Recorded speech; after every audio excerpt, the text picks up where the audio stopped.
Hello,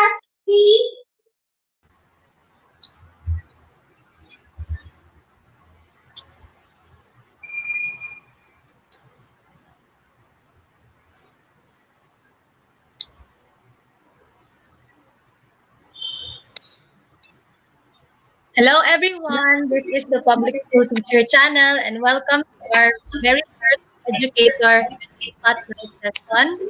Just to give you background and what this is all about.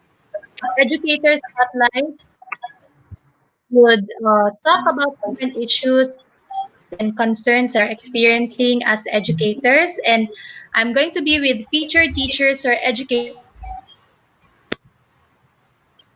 that would share their knowledge, experiences, and expertise in topics that we will be discussing here.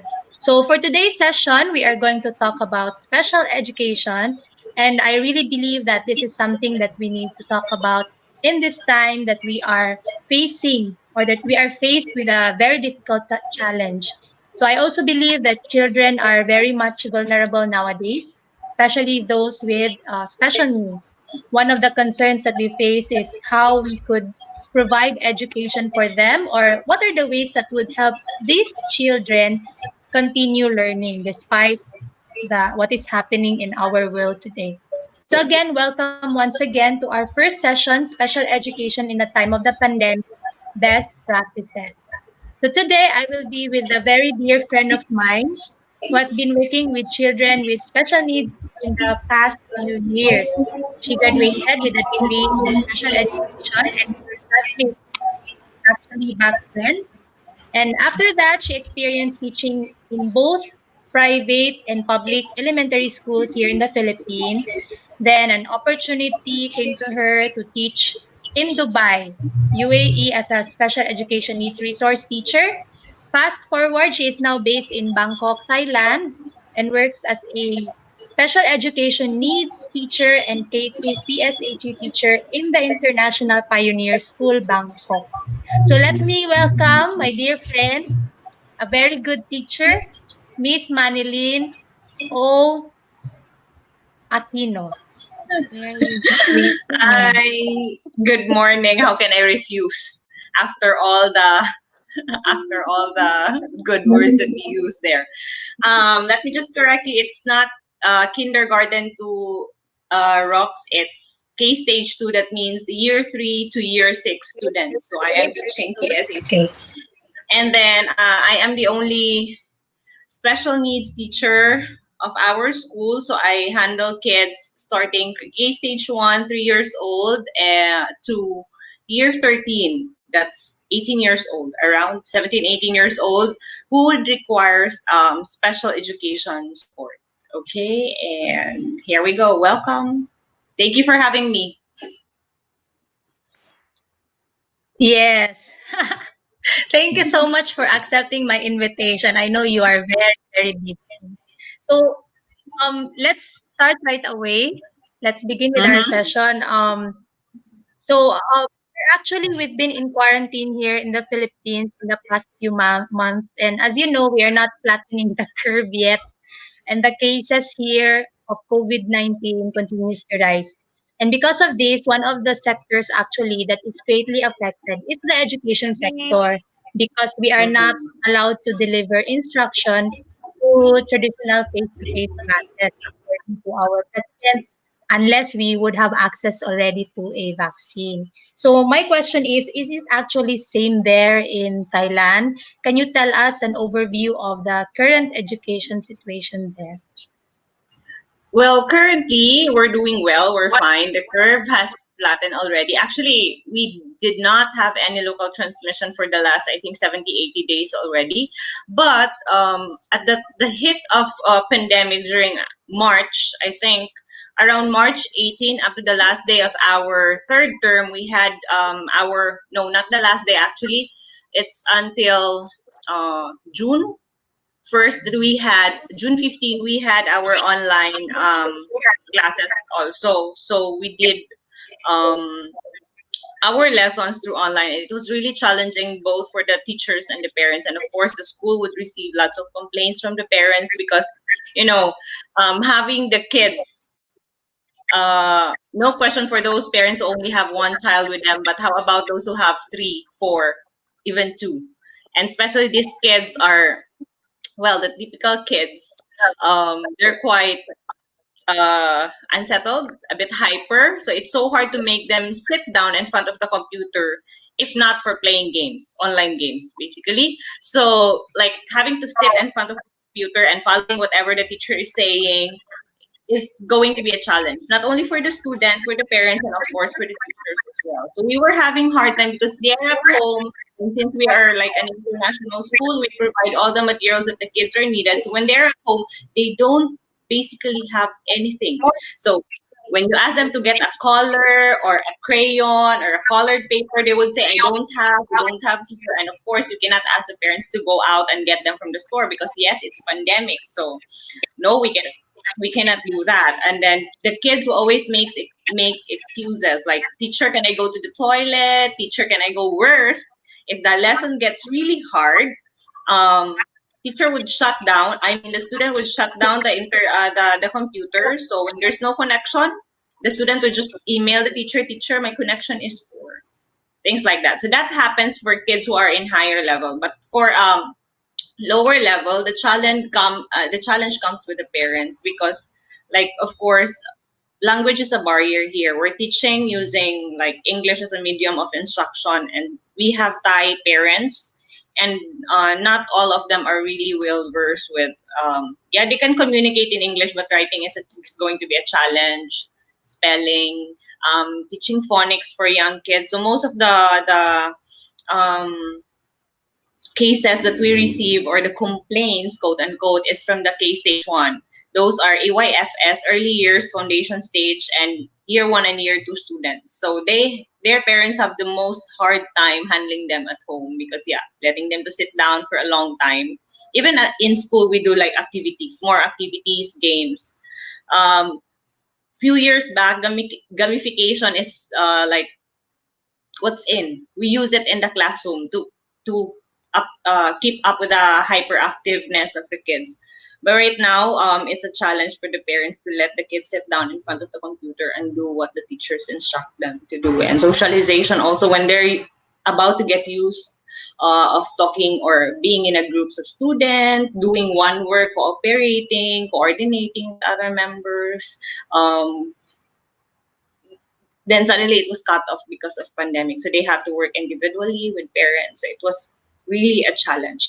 However, since the government are really doing great job, so June 15, all international school who are still having their classes, we are allowed to to have the blended learning. So those parents who are ready to send their school, I mean to send their kids to school, we're allowed to send, but we are only allowed to accommodate a very limited number of students in the classroom with full gear protection, like the table has to be with barrier, and then the kids wear a face mask and then a face shield. So it needs total preparation. The school has like, what's this, cues where they have to stand, social distancing, and then the school was fully set up to accommodate the kids at that time. But I think it's only more or less 30% of the population who were sent to school at that time. So it's also a challenge to the teacher to have kids online and then kids right in front of you.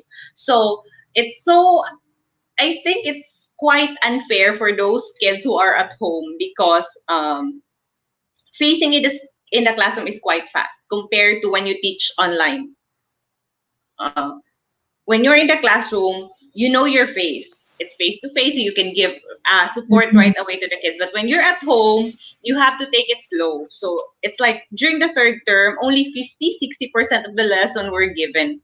And we were always reminded to keep things easy, because you cannot rush the students when they're at home, the parents as well. So we cannot do that. And some of the parents even required us to only provide, or if the kids can only have a lesson for major subjects such as English, maths, sciences. The other, they don't want to take it, the arts, the arts, the music, but that can't be because those subjects are also graded. So it's really impossible. And uh, another concern, school matters or administration matters, since this is a private school, but maybe also public school is going through this kind. Parents would start questioning, we're paying this much, but why are we getting this kind of services? So parents would start the blame game, but we cannot actually at fault them, because at those times we are all stressed. So we need we all need some outlets. However, we were able to sail, not really smooth, but we did fine. We did well. Some of the parents were appreciative enough of the effort that we provided. Well, secondary level were so happy about the online teaching because they can manage on their own without parents. And here comes the challenge on my case, since most of the cases that I have are ADHD, attention hyperactive disorder, and then kids with mild learning difficulties. So the kids with ADHD are quite clever, but they're very hyper. You know what they do when they're in front of the computer? Of course, they're going to do ML, Roblox, all the online games. So even if the camera is on, so they are there, they're present, but they're not actually listening to the teacher. They're doing their own online game because they can mute, so the teacher cannot hear what they're doing. And worst case is that I have this student, he only attended because I sent email to the parents if there's any concern for these students, that student who is under my support, send me an email and then we will set a meeting. That's what SEN teachers do. Always meeting, meeting, meeting. So we had to. So I did not get any email from the parents, no complaints. So I assume that students are doing well. So I did my weekly evaluation from the teachers. So I asked how the students are doing, the attendance, the performance, is the participation, and then I received feedbacks. Like, two of my ADHD students are not attending any of the classes. So I get to call the parents. And then the parents say that the child is sitting in front of the computer from 8 to 4 p.m. in the afternoon, not allowing the parents to disturb them because they're having the class, and the teacher would get angry when parents are coming to help them. Seriously. So now here's the conflict, because the teachers are saying they're not attending, the parents are saying they're attending, sitting in front of the computer. So I have to sit a meeting online, and it's so difficult because parents are working. So setting a meeting, it usually goes beyond working hours. It has to go from 3 onwards, sometimes 4, for me to have the teacher and the parents have the meeting, the conversation, and then the child, of course, because I want the child to know that he is responsible for his behavior. This is an online teaching, and I think the child was assuming that the online teaching will only go for like a week or two, and then they will go back to school. And since he's very clever, he's really smart, so he was thinking of doing all the tasks when he goes back to school, but that did not happen. So that's the end. I mean, that's the thing that the SEN teacher or the SPED teacher do here. We always monitor how the kids are performing in school, even if it means that you need to bother, quote unquote, the parents all the time to make sure that the kids are doing their work, because even in their high school, like 13, 14 years old, sometimes they just get off the task and they become distracted, especially in front of the computer. This is their happiness. I sometimes use this kind of thing as a reward. So when we do a sessions in school, like for example, I pull them out on a certain subject, and then we do send sessions for follow up and for evaluation. If we finish the session 20 minutes earlier, because we have 45-minute sessions, so if you finish 20 minutes or 30 minutes a session, they will have like extra 15 minutes to play game on my computer. So that's a kind of reward. So imagine giving the child the entire day full of rewards on my computer, and they're very clever enough. They are like, computer is in their generation, they can manipulate even without learning it. Yeah, it's inborn. Even our kids as young as 2, 3, they know how to manipulate gadgets without even us teaching them how to do it. They just learn it. Okay, so these are their happiness, especially the ones who are like in high school. In elementary though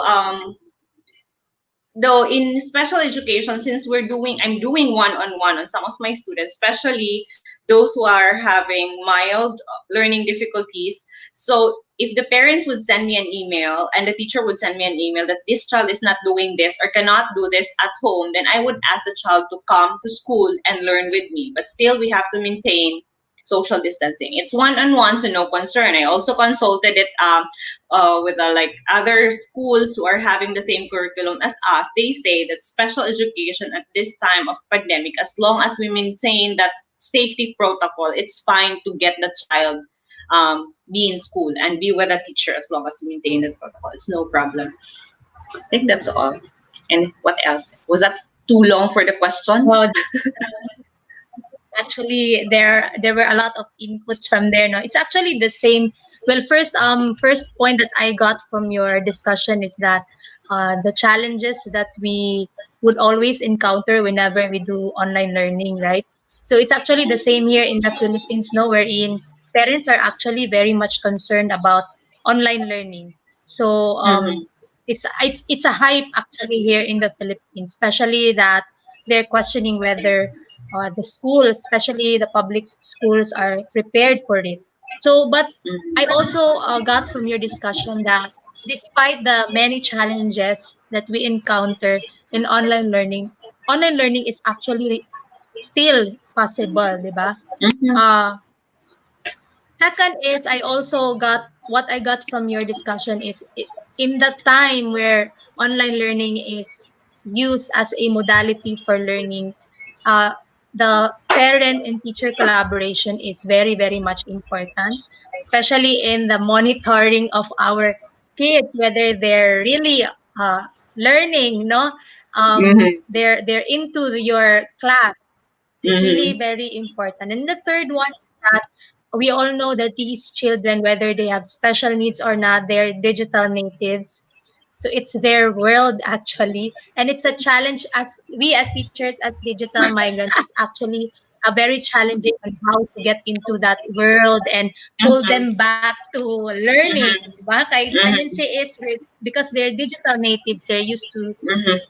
use these technologies for like entertainment for Mm-hmm. personal uses. So it's really a challenge. Mm-hmm. Now, my follow up question for that is in this time of wherein different kinds of modalities, except for traditional face to face, what do you think is the role of the teacher now? Kasi 'di ba unlike before na in a traditional face to face we do a lot of things inside the classroom. But now there's a limitation. So what do you think is Mm-hmm. the role of the teacher now in terms of educating these children? Well, this is my personal opinion, but this is really being used by one of our teacher, our K2 teacher. Usually at this time, the ones in kindergarten will get most of the criticism. They're going to get most of the complaints since their kids is so hard to handle at home, and parents will really have hard time letting them learn. Of course, they're not going to listen to their parents here because of course parents do what they do best. They just provide whatever the child is going to ask. Just make sure that it's peaceful at home. Okay, when the child asks for sweet, give sweets. When the Yeah. child asks for TV, watch TV. When the child asks for the phone, give the phone. And now suddenly you have to make the child sit, you have to make the child write. But then we have this teacher, a very amazing one, a good one. What she did was that because we were also like some of the heads are quite amazed why we were not receiving any complaints from the parents of this teacher. So what she did is that at this time the teacher's role is basically to collaborate to the parents. So whatever the parents need. So we want, can we just pick up the worksheet printed in the school because we don't have printer? Yes, sir. I'll print the worksheet for you. Pick it up. Can we meet at this time? Can we have my child? Can I have my child's schedule at this time? And then, can we learn for 30 minutes, 20 minutes? The teacher just try to listen and try to accommodate in her own way. Why? There's no specific formula on how we can accommodate our parents. We all have different needs, and like our practices here could be a lesson for you, but the only thing you can accommodate your children is to learn to understand how their parents are accommodating or accepting or going through the pandemics, how these kids are what kind of adjustment that you have to do for you to accommodate these kids, because these kids have different cases, so we have different considerations, and as teachers we have to be as flexible. If we can make flexibility as our surname, we make it at this time of pandemics. Well, anyway, we're trained to do so. In the classroom, we can be all that we need to be. We can be carpenters, we can be gardeners. So at this time it's just the same, it's just that we have to do it online. And I know that no teachers like talking to parents. Me, one of those teachers. Talking to parents is the hardest job for a teacher, but at this time, we have to hone our skills, how to listen and to talk to the parents to make sure that we accommodate. Some parents, they just need somebody to listen to them. Just, somebody to somebody to listen to them, venting all the concerns that they have regarding their kids at home, staying with them for like 24 hours, not just 2 days a week, but 7 days a week with them at home. And then some of the parents here even would say to a teacher, I cannot clean anymore. I cannot clean my house. And the moment we start accepting child in the school, the mom would say, I will send my child to school so that I can clean my house. So we are all having hard time. Not only the parents, but as teachers, since we are um, paid is like a rude term, but we are like trained to do this kind of job. It's going to be hard on us, but I think this is not the time to only look at how hard we are feeling, because it's not only you who's having hard time. Some households they are also is going through harder time. Let's just try to count our blessings. We teachers are having really hard time during the start, because yes, it came shock. We came shock. The situation came really fast. We're not trained. All of us were not trained. When the government announced here in Thailand, there's no way you would say no and stop to the government. When they say school should shut down, they announced yesterday, today we should shut down right away. So what we did is we just sent all the books home, and then we meet. Okay, tomorrow we're going to have a class. How are we going to do this and that? And then after the first day, second day, complaints, and the school has to accommodate. As being a private school is not a good excuse, like for other teachers to say yes, you can do that because you're a private school and the parents are paying. No, because even if the parents get to pay us, I think it's teachers like responsibility to accommodate as much as students that we can accommodate at this time. Not all, of course, we give ourselves a tap on the back also, because we're really are having hard time. Before we came into school 7:30, we go out at 3. No things, we don't bring work at home, which we're not doing when you're in the Philippines, especially in public school. I know. Okay, been there. But during the times of pandemic, we usually sleep really late. It's so hard to check online, you know? How can you read the writing of your kids? Picture blurry, send it email. So you have a tons of email every day. You have to check online. It is really a lot of work. So if there's any other module, not just like the online, but of course any other modalities would come with a challenge, because it's new.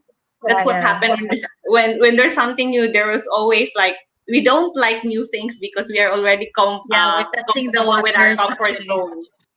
So when the moment We're we get testing the adopted, waters.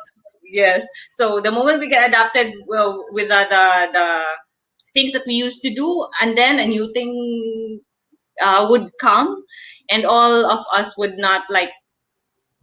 The first reaction is that no, I cannot do that. But when you're there, like for us, for 2 months and a half, we're doing the online learning. At first, it was challenging, but later on, we realized that we can do it. But the moment we accepted that we can do online learning, here goes again the government. Okay, you can have the students back. So now we're back again, back to normal. But this But is that's much actually a better. good news. Yes, It's this actually is a good much better. news.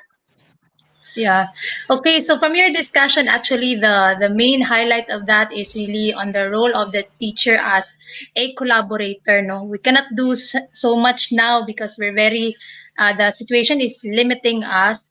Um, and I also believe that it is in this time that the kanabitaw the mantra na it it takes a village to teach a child becomes Mm-hmm. true. Becomes true. Mm-hmm. It's no longer the teachers who are teaching now, but also the primary role of teaching is now in in the hands of the parents, and teachers will Yes. just facilitate that Mm-hmm. process, especially in a very challenging. The situation now is very very challenging. So Yes, basically. you also mentioned earlier that it's also the same here in the Philippines. Na the competencies that we're teaching, whether in the teaching children in the regular classes and in the special education classes, we're cutting the competencies. That means we're teaching like I think it's 60% of the competencies were taken away for the moment because we will just be teaching the most essential learning competencies. Now Mm-hmm. for special education or for teaching children with special needs, what are the competencies and the skills that they should continue learning, kasi we all know na hindi naman lahat applicable, na it's hard to Uh-huh. teach some of the skills and the competencies now because we cannot meet them physically, or we Mm-hmm. cannot do a class face-to-face classroom teaching.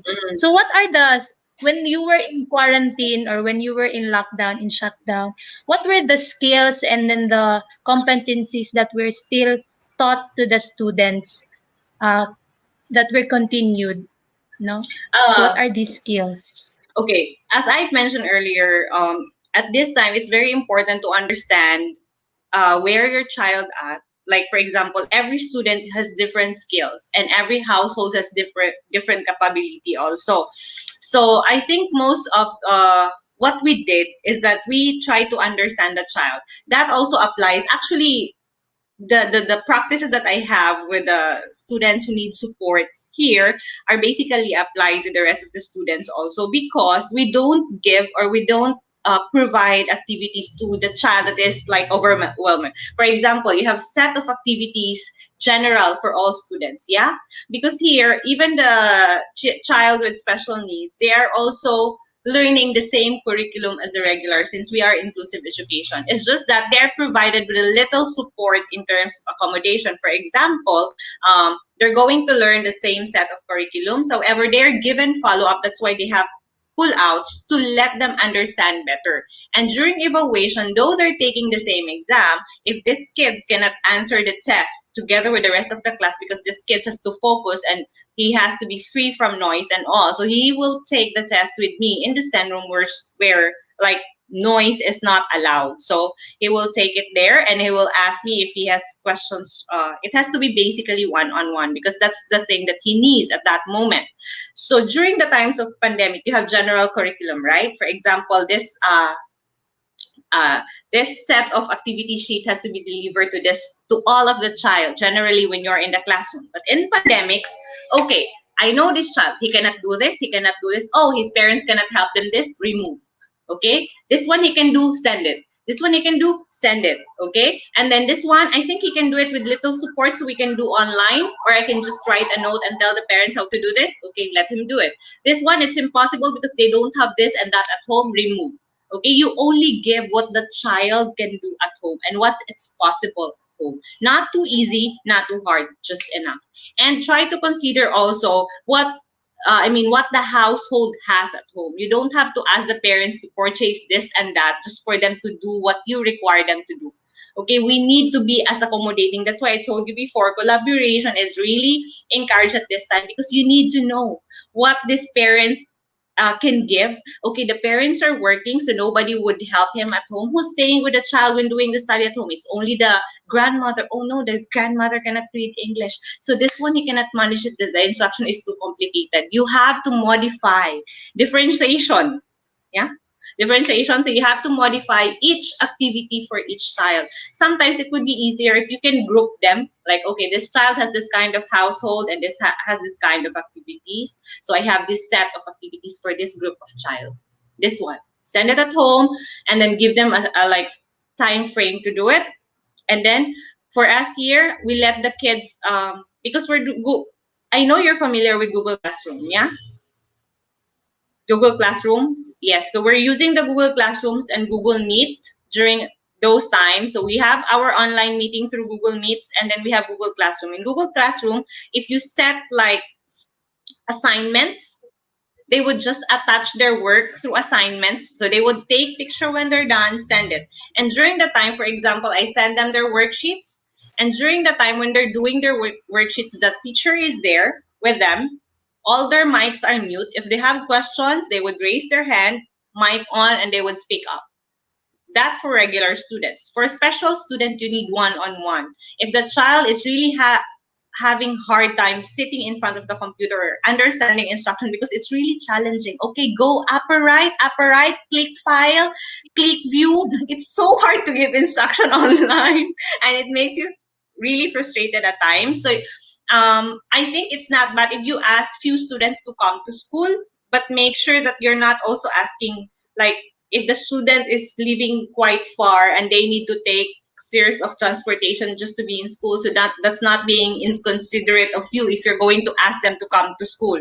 So make sure you have like a series of let's say activities that you already gave. Then after like a bunch of activities, maybe activities go for 2 weeks, you ask the child to come to school for like 2 to 3 hours and have him sit with you and do the things, review how is it doing, is this how you do it, okay? Or maybe 3 4 students at a time. That would, I think, as long as you can maintain social distancing, you can do one-on-one as long as you make yourself protected with a mask, face shield, as well as the child.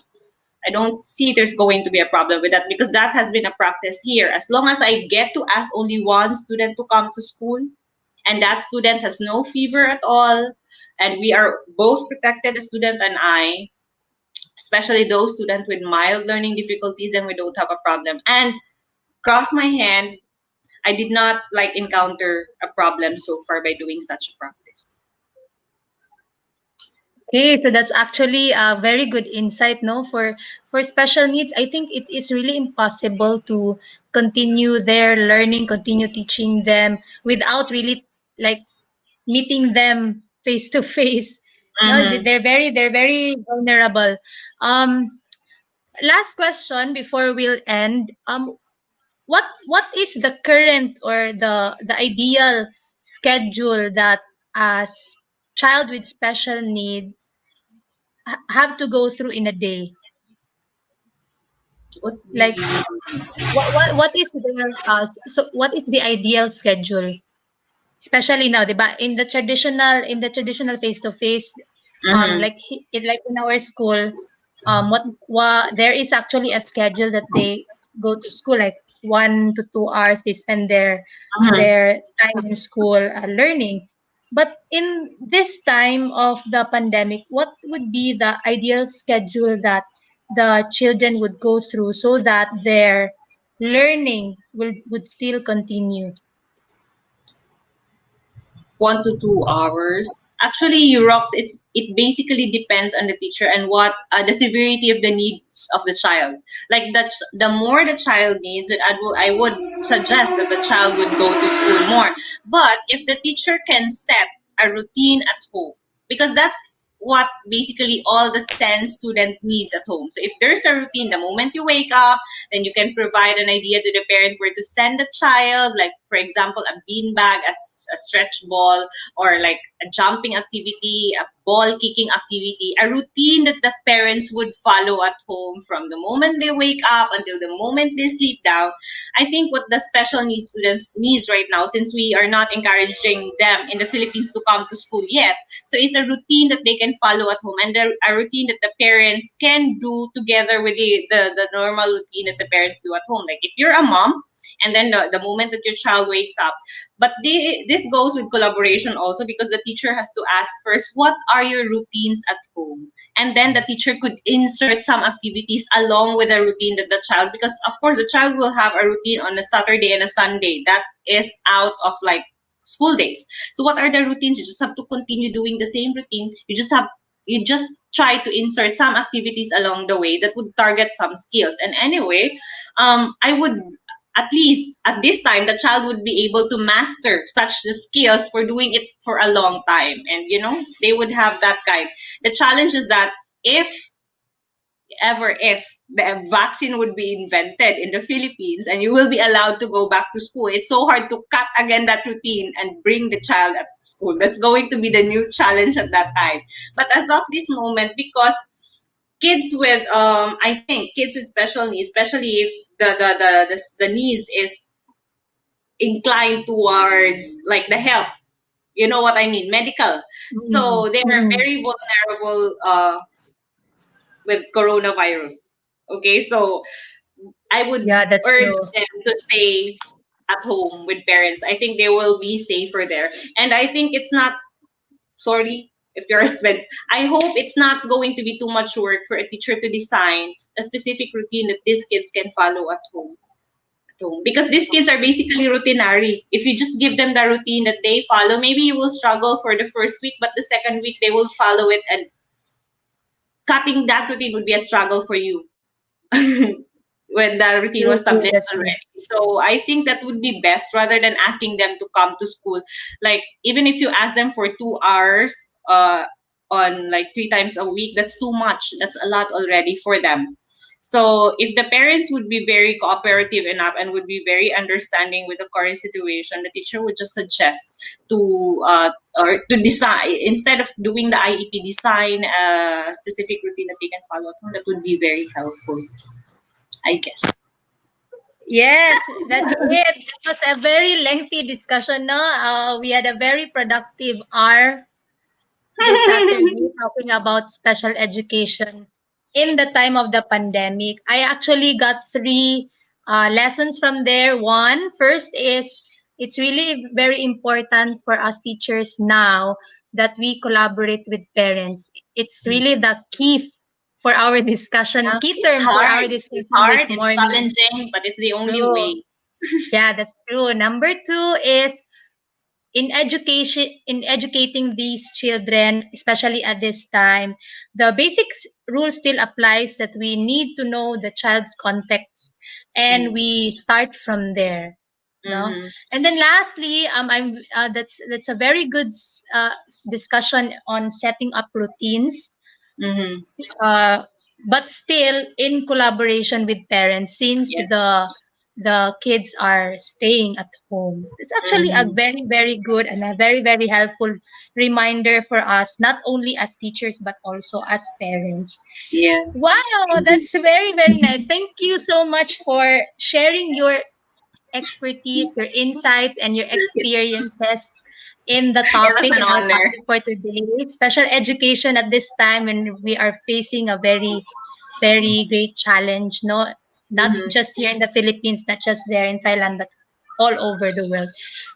What are your last thoughts? What are your last inputs? Last message for all the teachers, for all the parents who are watching and who will be watching this session? Any last message? I hope I was able to give you a short insight. Once again, Rox, thank you for having me. Of course, you have the upper hand since we're friends. So I hope you got some few insights, and whatever you do, teachers, parents, whatever you do, just trust on yourself. Okay, you can do best. Just try to know your children. You are expert of your own fields. There's no specific formula or specific approach to tackle this pandemic that we are having right now. So the best advice that I can give is focus on like what's what's on your front right now, tackle it, solve it, and that's it. Everybody, like all teachers, both special education teachers and regular classroom teachers, we are trained, we are skilled enough, and there's no way another person would tell you how to do your work, because that's your work. That's your job. These are your children, so you know how to handle them perfectly well.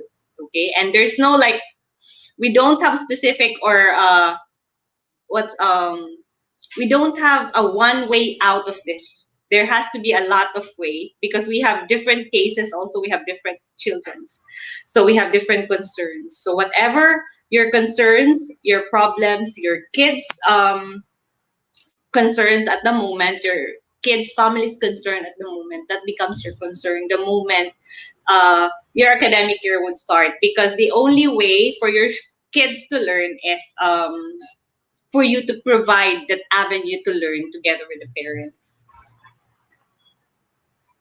That's Yes, thank you so much, Ma'am Manilin, Ma'am Manilin, for being with us today and for giving us very useful insights. I know it's a Saturday and we're supposed to do something like household chores, but we're here and we're discussing about something very, very important in fine. education, especially at the time of the pandemic. Thank you so much. Thank you, Roxanne, for having me, and thank you all guys for listening. I hope you got some.